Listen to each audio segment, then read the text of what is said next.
You have now tuned into Insight Sundays, the show that brings you relevant news, youth topics with a new mission and focus for our communities. Here is your host, Adrian Mickens.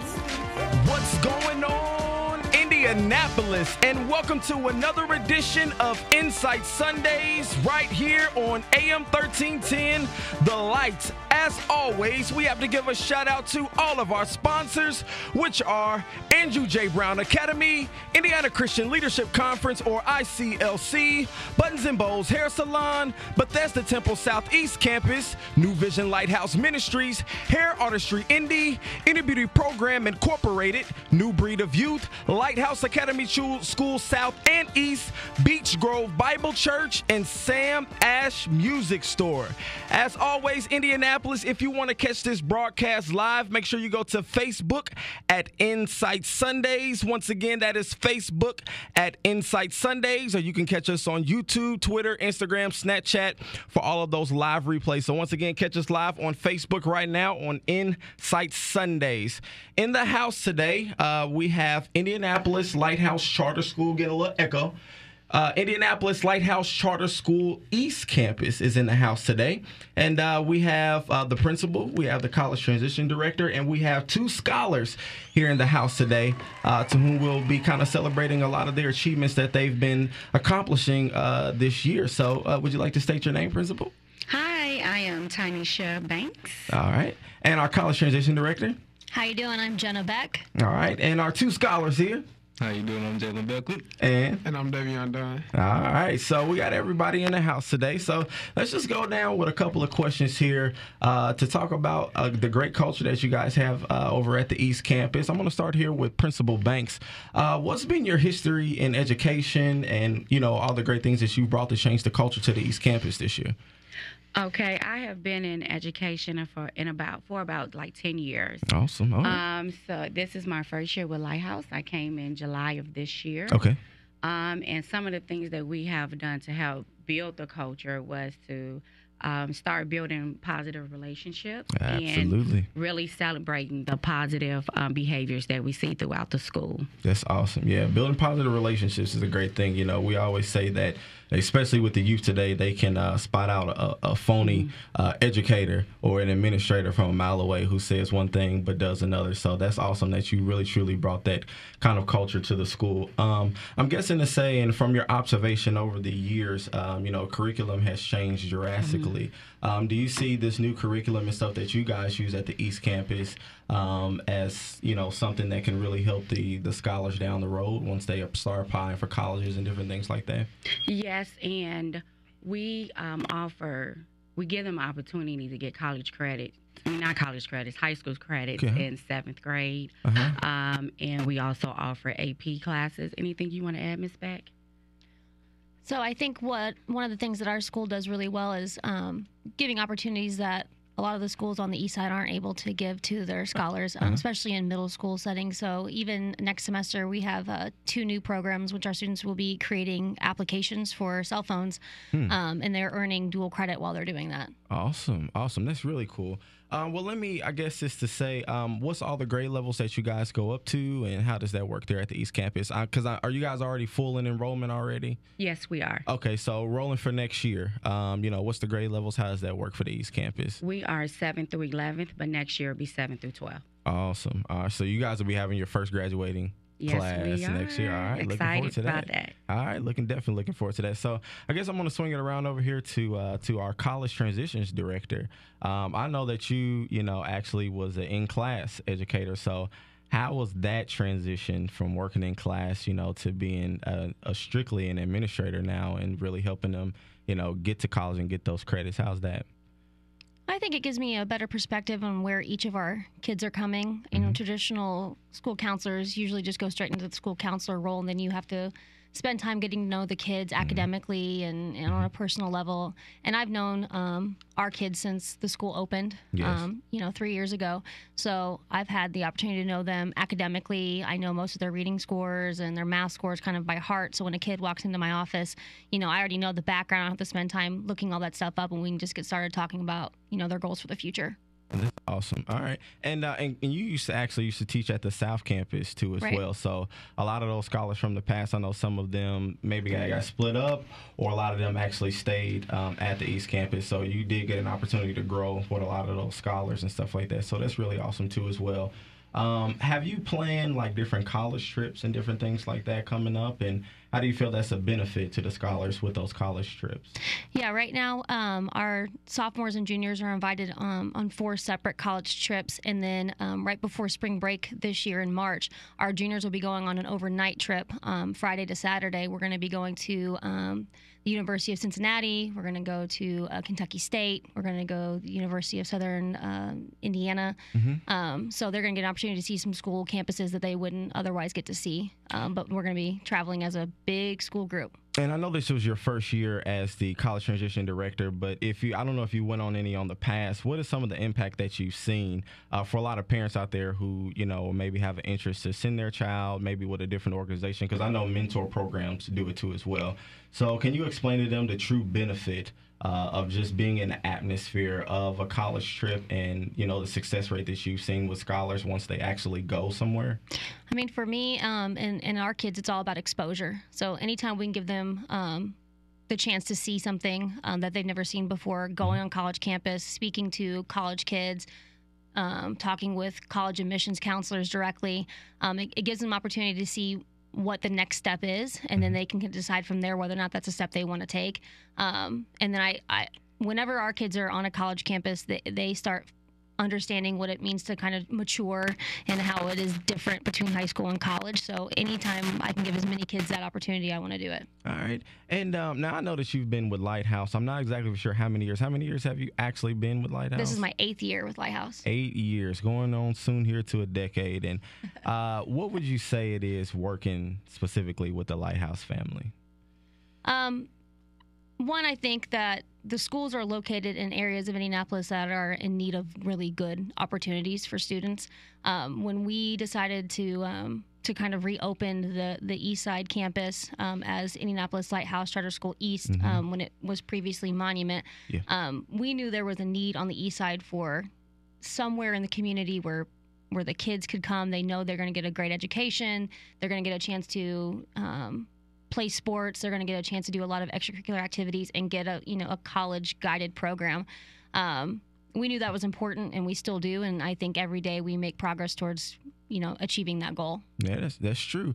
I mean, even this week alone, you guys had homecoming this week. Looked like the students had a great time. Yep. We had the dance and stuff last night. So can you talk about like a lot of the student culture for all the parents out there maybe who's looking for something next year that you definitely try to impact and provide that in that school culture and help out with Mrs. Banks? And I know a lot of parents, when they see the small charter schools, they worry, is their child going to get a traditional school experience? Maybe some, if they're coming from like a township or a bigger IPS school, they might not think so. But I think one of the things that charter schools now are trying to give the kids the traditional setting. So homecoming, prom, college trips, having college reps come to campus. We are in a probationary period with ISHAA right now. So our kids are actually playing against really big schools in the state, which, we may not be the best team, but we're up and coming, and every year our program gets bigger and the kids get better. So, in the next 5 years, we might be pulling a state championship. And Mrs. Banks, too, as well. At the school, the culture, in the classroom, I should say, or is it like larger classes or smaller classes? How does that work? Typically, it's no more than 20 to 25 students in a class. In a class. Okay, all right. So, and is that, does that work better wise, there at the school? Just in case if any parent, maybe had a situation where that another opposite didn't work for them, does that pretty work well at the school, having that amount of students in the classroom? Yeah, we found that works best if we kind of cap it between 20 to 25. All right, Indianapolis. Once again, we have Indianapolis Lighthouse Charter School East Campus in the house today. When we come back from break, we are going to talk to our scholars here that's in studio today, and we're going to pick their brain here a little bit and see they're actually some student athletes. So we're going to check them out here and see all their progression and their great achievements throughout the year. Once again, you can catch us live on Facebook at Insight Sundays. Once again, that is Facebook at Insight Sundays, and we will be right back. Welcome back, Indianapolis, to Insight Sundays right here on AM 1310 The Light. It is your host, Adrian Mickens. Once again, as always, we have to give a shout out to all of our sponsors, which is Andrew J. Brown Academy, Indiana Christian Leadership Conference, or ICLC, Buttons and Bows Hair Salon, Bethesda Temple Southeast Campus, New Vision Lighthouse Ministries, Hair Artistry Indy, Inner Beauty Program Incorporated, New Breed of Youth, Lighthouse Academy Charter School South and East, Beach Grove Bible Church, and Sam Ash Music Store. Make sure you tune in with us live right now. We are live on Facebook at Insight Sundays, and catch all of the live replays on YouTube, Twitter, Instagram, and Snapchat. So once again, we are going to pick back up on the show. We have Indianapolis Lighthouse Charter School. The East Campus is in the house today. And we just interviewed a couple of the administrators there, the principal and the college transition director. And now we're going to interview our scholars that they chose to come to the studio today. Once again, we have Jalen Beckwith and we have Davion Dunn is in the house today. So I'm going to start. We start with Jalen first, and then we can go back and forth on the question. But my first question to you guys is, how do you manage being a student athlete? What kind of pressure is that, being a student athlete? It's a lot of pressure, you know what I'm saying? Because you got to manage being on top of your grades in classes and make sure you still got time to get out there on the field and do what you got to do. Yeah. All right. So, I know you guys had a football team this year, right? Too, as well. Yes, sir. Yep. And you did football too. Yes, sir. All right. How was that experience with the first? Was it the first year or just the second year with the football team? Second year. Second year. Okay. So, what's the experience been with the football team? It's fun. It's fun, especially when you can build a bond with the other players. All right. And you know what I'm saying, just have fun and kind of create a bond to where when the season over, you still got that friendship with each other. Is the coaching staffs tough on the football team? They tough on y'all? Yeah, but they also they're also people we can come to when we having problems and everything. But yeah, it's awesome. Yeah. All right. And they genuine too. I can sense it in your voices. They genuine when they talk to you guys, building that culture once again. Davion, so my question to you: how is it, being a student athlete? I mean, well, you gotta really put forth the effort to make sure. Come, just a little closer. Yep. You gotta put forth the effort to make sure that your grades is right. You gotta you gotta make sure what's important to you. Make sure you get your stuff done so you can do what you want to do. If your grades are right, you ain't gonna be able to be on the field. Yeah, that's what I was gonna say. I hear y'all say that quite a bit. So the coaches stay on y'all about that, making sure those grades are correct. Yeah, they don't play. All right, that's good. And they're not supposed to, man. And that's really good. That's like it's like an incentive, to make sure that you're accomplishing your goals that you need to accomplish. Being an athlete is a great thing. A lot of athletes can become successful with that, but I'm pretty sure they have told you guys the pros and the cons about athletes who are great players but end up getting hurt, or family things happen, and then it doesn't quite pan out the way that they thought it was going to pan out. And it really hits hard, especially when you're really passionate about something. So my next question with that is, what's your favorite subject in school? What is your go-to subject that you just know you're going to get an A on no matter what? My go-to subject is reading. Reading. All right, yeah. Reading. That's a very good thing. Why is reading? It just come natural to you? Because I'm going to be honest, reading sends me to sleep. My wife is a reader, but reading sends me to sleep. I'm a visual person. I just got to see it, and I can go on about it. So does it just come natural to you? Yeah. It does. All right. And what about yourself? What's your favorite subject? Probably economics and history. Economics and history. All right. So you like to count that money. Is that what it is? I like to see money. That's all right. In history, those are those topics go hand in hand. Learning about the history and the way that money has been used throughout the years and different things like that. What's something historically that really just kind of rings in your mind that you kind of like to learn about the most? I like to really think back on all the black leaders that paved the way for the young African Americans nowadays. I like to see the milestones they set for us, and if I like to, am I holding myself up to that? Am I doing the same things they do in their life? Would they be proud of me at this point? I like that. This isn't a bad question. I'm just gonna challenge you. If I said Huey P. Newton and Bobby Seale, would you know who those two leaders are? And it's okay if you don't. Probably not. All right, you know the Black Panther Party? Yeah, I know them. All right, they were the founders of the Black Panther Party. Two great influential leaders who kind of helped spark that, doing the in-school lunches and different things like that, much like what we still use today. They were a great organization at that time who really helped start that. So learning your history on that is very good, man. I'm glad that you said that. Let's spark down to the next question. What's going to be your career that you see in your mind, even if it isn't sports? What do you see yourself doing if it's not sports in the next 4 to 6 years here or so after college? I see myself becoming a sports trainer. Sports trainer, if that doesn't work. All right. And any college in particular, or are you just still kind of feeling that? Because you guys are sophomores, right? Yeah. All right, so you still got about a good 2 more years. So any college that you just see that you think? LSU or Ohio State University. All right. And what about yourself? Where do you see yourself next 4 to 6 years if sports does not pan out? I would do like welding or engineering.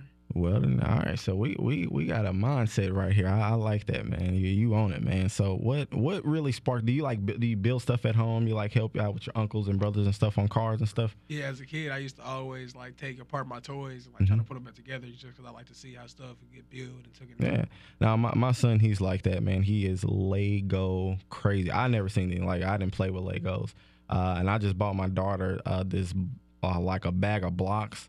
And like he just puts them together. I'm like, I know she didn't do that. She's only 10 months. He just built the whole thing together, take it down, put it back apart. I mean, it's absolutely amazing. But that's really cool on that. Well, let me ask you this question: what teacher, you can give a quick shout out? What teacher and administrator really goes the extra mile for you? Like you just know they're always there. Miss Beck. Well, there you go, right there, hands down. He said that very quick. What about you? What about yourself? Miss Beck and Miss Humbert. Miss Beck and Miss Humbert, they always go the extra mile.